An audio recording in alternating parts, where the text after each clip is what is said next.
Empezamos. Buenos días, chicos. Vamos a empezar a aprender una clase tremenda de historia del Perú y exclusivamente vamos a hablar de una crisis económica. Sí, una crisis económica como la que vivimos ahora, en la actualidad. Vivimos una crisis en la cual muchos negocios, muchas tiendas han caído, han fracasado. Esto no es nuevo. En otras épocas, en otros momentos de la historia del Perú, hubo crisis económica, pero ¿qué lo provocó? ¿Habrá sido el COVID? Bueno, el COVID es reciente.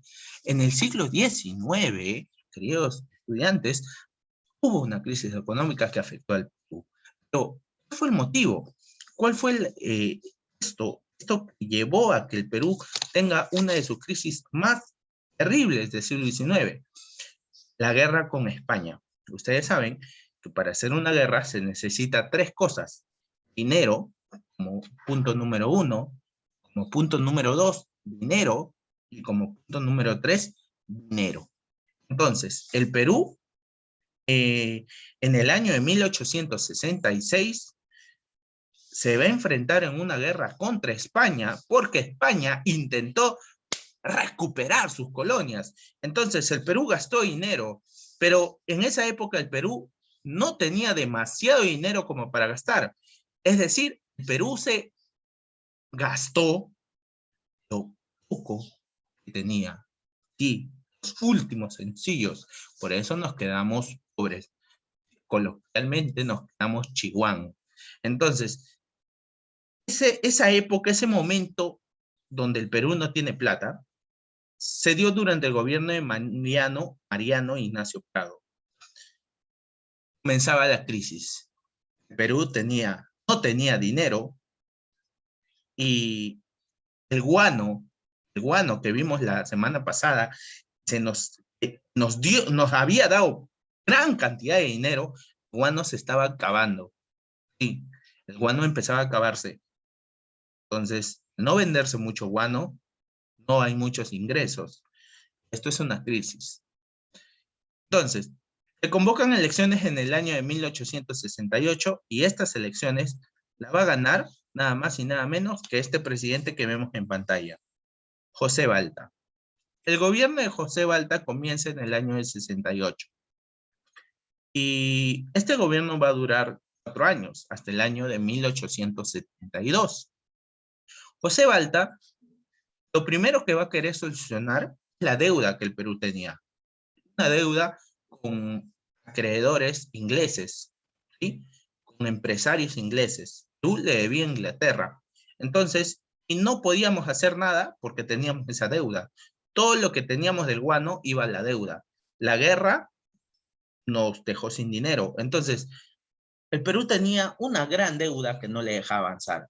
José Balta dijo, ¿qué es lo que hacemos? Hasta que vino un ministro de Economía en esa época, se llamaba ministro de Hacienda. En nuestra época se llama ministro de Economía. Ese ministro de Economía se llamaba don Nicolás de Piérola. Don Nicolás de Piérola dijo, las consignaciones de la época de Ramón Castilla, que ya había muerto, ya no sirven, no nos generan dinero. Nicolás de Piérola, que era el ministro de José Balta, le dijo, José, ¿qué te parece si mejor le damos el guano a una sola empresa? Ya no le damos a varias, porque como le estamos dando a varias empresas, no estamos ganando dinero. Necesitamos darle el guano a una sola empresa. Eso se llama en economía monopolio. Es decir, Nicolás de Piérola quería celebrar un contrato único con una empresa extranjera. Y se firmó este contrato con esta empresa llamada Dreyfus. A ese contrato se le llamó el contrato Dreyfus. ¿Y en qué consistió el famoso contrato Dreyfus? Esta casa nos dijo, Dreyfus nos compró un poco guano que teníamos, pero nos compró 2 millones de toneladas de guano por 73 millones de soles en esa época. Entonces, en esa época era un montón. Toda esa plata, adivina para qué era, ¿sí? Para pagar la deuda. Entonces, la Casa Dreyfus nos dijo, no solamente voy a comprar tu guano, sino también voy a abonarte, ¿no? Voy a dar 700.000 soles mensuales. O sea, aparte de que te doy los 73 millones, voy a dar de forma mensual 700.000 soles. Entonces, el Perú en ese momento dije, wow, entonces vamos a tener dinero. Ese dinero, como te dije, todo ese dinero no era para hacer cosas tan productivas. Hubo algunas cosas productivas, pero la gran mayoría era para pagar la deuda. ¿Sí? Teníamos una gran deuda. Entonces, no lo utilizamos mucho. ¿Quiénes se pusieron muy enojados? Los consignatarios. Los consignatarios, sí. ¿Te acuerdas todas esas empresas, no? Pequeñas. Los consignatarios nacionales se enojaron con el contrato de Dreyfus, porque el contrato de Dreyfus los reemplazó. ¿Te acuerdas que Nicolás de Piero le dijo no a vender a muchas empresas, sino a una sola? Entonces, esas muchas empresas se llamaban los consignatarios nacionales. Ellos estaban quedando de lado y ahora venía un nuevo contrato que se llamaba el contrato Dreyfus. Entonces, así el Perú solucionó su problema de forma momentánea, entregando su guano, prácticamente dejándolo a una sola empresa. Y como había un poco de ingreso de dinero, Balta dijo, podemos hacer obras. Y dijo, vamos a construir el hospital de 2 de Mayo, sí, ese que está en la avenida Grau, un día que atiende a bastantes pacientes COVID. Vamos a construir el puente Balta. Sí, es efectivamente que está acá en Hacho. Ese puente lo hizo José Balta. Vamos a construir el parque de la exposición. Sí, donde está hoy en día el Museo de Arte de Lima o el Mali. Eso lo construyó José Balta. Y bueno, vamos a construir muchos ferrocarriles para traer los minerales de la sierra a la costa. Que en esa época no había cómo traer los minerales de la sierra a la costa. Entonces, José Balta, ¿cómo hacemos? ¿Utilizamos mulas? No, muy caro. ¿Utilizamos caballos? ¿Y si se enferman? ¿Utilizamos burros? No, son muy lentos. ¿Utilizamos barcos? No, pero ¿cómo vas a traer barcos desde la sierra? No, no se puede, no hay mar. ¿Qué usamos? Ferrocarriles. Muy buena idea. Mejor construyamos ferrocarriles para traer los minerales. Así llegan más seguros y más rápido. Y se empezaron a construir muchos ferrocarriles. Pero, pregunta, ¿el Perú tenía dinero para hacer eso? ¡No! Entonces, ¿qué es lo que se hizo? Se contrató a un norteamericano, se contrató a Henry Meigs. El Estado peruano firmó un contrato con el empresario llamado Henry Meigs. Con Henry Meigs se construyó los ferrocarriles. Él era un empresario norteamericano y dirigió la construcción de los ferrocarriles. Y se construyeron muchos ferrocarriles en la época de José Balta. Ahora, bueno, acabado el gobierno de José Balta, ¿ya? Vamos a hablar de esos consignatarios que en el gobierno de Balta se quedaron descontentos. Esos consignatarios, los ex consignatarios nacionales, dijeron, ¿qué hacemos para controlar nuevamente el guano? ¿Qué es lo que hacemos? Porque el contrato de Dreyfus los había dejado afuera. Entonces, ¿qué hacemos? Crearon un partido político al cual lo llamaron el Partido Civil. Pusieron como líder a Manuel Pardo y Lavalle, quien era un empresario muy famoso, un intelectual muy famoso en esa época, y la propuesta que planteaban era fomentar la inversión extranjera, realizar obras públicas para el pueblo, impulsar la migración europea. ¿Sí?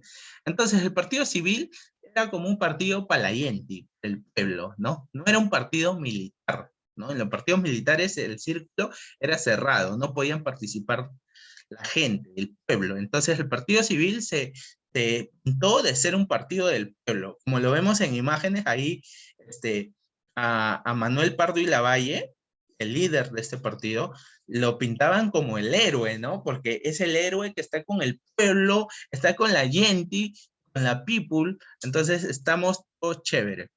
Pero eso va a ser mentira. El Partido Civil degrava diversos sectores sociales, obreros, artesanos, comerciantes, periodistas, pero ¿quiénes eran los que estaban a la cabeza? Los empresarios más millonarios del país. O sea, los oligarcas. Ellos estaban a la cabeza. Los obreros, artesanos, comerciantes, ellos estaban abajo ahí nomás para rellenar el partido, para que digan que el partido es del pueblo. Pero quienes dirigían, los ex consignatarios nacionales, eran los verdaderos líderes. Y recuerda que ellos habían creado ese partido para controlar de nuevo el guano. Entonces el Partido Civil se presenta a elecciones y gana las elecciones en 1872 con el apoyo del pueblo. Mira, el pueblo les creyó. Entonces, y dijo, vamos a reducir los gastos militares. Eso dijo Manuel Pardo y Lavalle. Vamos a reducir los gastos militares porque mucho gastamos en el ejército. Es más, vamos a eliminar el ejército. La gente, los militares dijeron, ¿qué? No, no, no. Tomás Silvestre y Marceliano, quienes eran hermanos, ¿no? Los famosos hermanos Gutiérrez, no les gustó la propuesta del Partido Civil de reducir los gastos militares y reducir los ascensos militares. No les gustó esa propuesta, porque ellos eran militares y les afectaba su economía, obviamente, y su posición social. Entonces los hermanos Gutiérrez, Tomás, Silvestre y Marceliano, organizaron una rebelión en la cual terminaron asesinando a José Balta, sí, al anterior presidente, lo asesinaron a José Balta. Es lo que hizo el pueblo enojado con los hermanos Tomás, Silvestre y Marceliano. Lo capturaron a estos tres hermanos y terminaron ejecutándolos por haber matado al expresidente, a su presidente Balta. Entonces el pueblo estaba muy enojado. Y así empezaba en este escándalo el gobierno del Partido Civil, el gobierno de José Pardo y Lavalle. Ejemplo, gracias a él tenemos educación primaria, ¿sí? Gratuita y obligatoria, ¿sí? En todo el país. Creó también la UNI, sí, hace poco un estudiante, ex estudiante de Jean Leblanc ha ingresado a la UNI. Bueno, en esa época la UNI no se llamaba la UNI, sino se llamaba la Escuela de Ingenieros Civiles y de Minas. Y también fue creado en el gobierno de Manuel Pardo y Lavalle. Mira, hoy en día esa Escuela de Ingenieros Civiles y de Minas se ha convertido en la UNI. También creó la Escuela Superior de Agricultura. Hoy en día esa universidad se llama Universidad Agraria. Y ojo, firmó un tratado secreto con Bolivia. Ese tratado secreto nos llevó a la guerra que más adelante vamos a tener con Chile. ¿Por qué firmó un tratado secreto? Para defenderse mutuamente Perú y Bolivia en caso algún país les quisiera agredir. Y bueno, esto fue lo que pasó en esa crisis económica del año 1868-1872. Ahora nos toca ponernos a resolver los ejercicios.